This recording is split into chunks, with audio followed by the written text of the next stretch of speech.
अंत में मानना पड़ेगा कि 40% कम से कम महिलाओं की भागीदारी होनी चाहिए, क्योंकि महिला जो है 50% है आबादी की। आप पूरी तरह से राजनीति में नकारी गई है। उत्तर प्रदेश में कई दशकों से सत्ता से बाहर चल रही कांग्रेस पार्टी इस बार के विधानसभा चुनाव में लग रहा है अपना सब कुछ दांव पर लगा देना चाहती है। इन चुनावों में पार्टी का धर्म और जाति से अलग हटकर सारा ध्यान महिला मतदाताओं पर है। अब शायद कांग्रेस यूपी चुनाव में महिला मुख्यमंत्री का चेहरा देने का भी ऐलान कर सकती है। जी हां, कांग्रेस महासचिव प्रियंका गांधी आगामी विधानसभा चुनाव में कांग्रेस पार्टी के मुख्यमंत्री चेहरे के तौर पर सामने आ सकती हैं। युवाओं के लिए पार्टी के घोषणा पत्र भर्ती विधान को जारी करने के दौरान पत्रकारों के सवाल पर प्रियंका गांधी ने इसके संकेत दिए। उत्तर प्रदेश कांग्रेस की ओर से सीएम चेहरे को लेकर पूछे गए सवाल पर प्रियंका गांधी ने परोक्ष रूप से अपना हवाला देते हुए कहा, क्या आपको कोई चेहरा नजर आ रहा है? उन्होंने यह भी कहा कि उनके चुनाव लड़ने के बारे में फिलहाल कोई फैसला नहीं हुआ है।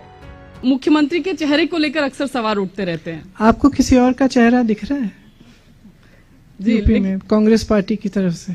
जी, तो फिर तो आप ही चेहरा है, मतलब दिख तो रहा है ना सब जगह मेरा चेहरा।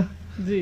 कांग्रेस महासचिव प्रियंका गांधी वाड्रा ने शुक्रवार को कहा कि उत्तर प्रदेश विधानसभा चुनाव के बाद सरकार गठन के लिए विपक्षी दलों के गठबंधन की परिस्थिति पैदा होने पर उनकी पार्टी इस पर विचार करेगी। उन्होंने इसके साथ ही यह भी कहा कि अगर ऐसी किसी गठबंधन सरकार में कांग्रेस शामिल होगी तो उसकी एक शर्त युवाओं और महिलाओं से जुड़े अपने एजेंडे को लागू कराने की भी होगी। कांग्रेस ने उत्तर प्रदेश विधानसभा चुनाव के लिए युवाओं पर केंद्रित घोषणा पत्र भर्ती विधान जारी किया। प्रियंका गांधी ने कहा कि कांग्रेस की सरकार बनने पर यूपी में 20 लाख रोजगार दिए जाएंगे। इसमें 8 लाख रोजगार महिलाओं के लिए होंगे। उन्होंने कहा कि भर्ती विधान में उन तरीकों से निपटने का जिक्र किया गया है जिसकी वजह से युवाओं को सरकारी नौकरी मिलने में मुश्किलें होती है।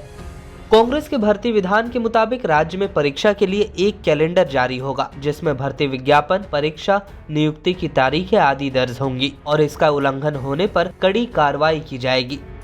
आरक्षण के घोटाले को रोकने के लिए हर भर्ती के लिए सामाजिक न्याय पर्यवेक्षकों की नियुक्ति की भी बात कांग्रेस के घोषणा पत्र में की गई है।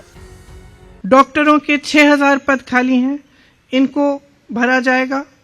पुलिस विभाग में 1 लाख पद रिक्त हैं, इन्हें भी भरा जाएगा। एक जॉब कैलेंडर बनाया जाएगा जिसमें परीक्षा की तारीख, इंटरव्यू की तारीख, रिजल्ट की तारीख, नियुक्ति की तारीख पहले से दर्ज की जाएगी।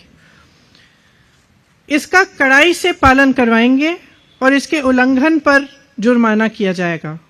पेपर लीक को रोका जाएगा, क्यों किस तरह से सरकारी जगहों पर पेपर की छपाई होगी, लीक की स्थिति में कड़ी सजा होगी। तो शिक्षा की जो बजट है वो कम की है, हम चाहते हैं कि उसको बढ़ाया जाए और अगर हमारी सरकार आएगी तो उसे बढ़ाया जाएगा।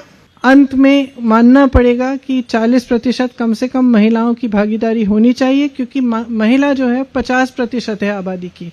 आप पूरी तरह से राजनीति में नकारी गई है। प्रियंका गांधी ने कहा है कि आज देश प्रदेश के युवाओं को एक नए विजन की जरूरत है।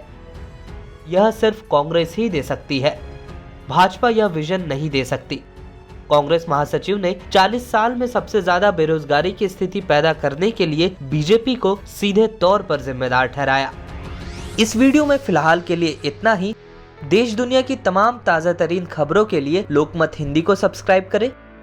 अगर यह वीडियो आप फेसबुक पर देख रहे हैं तो हमारे पेज को फॉलो करना न भूलें।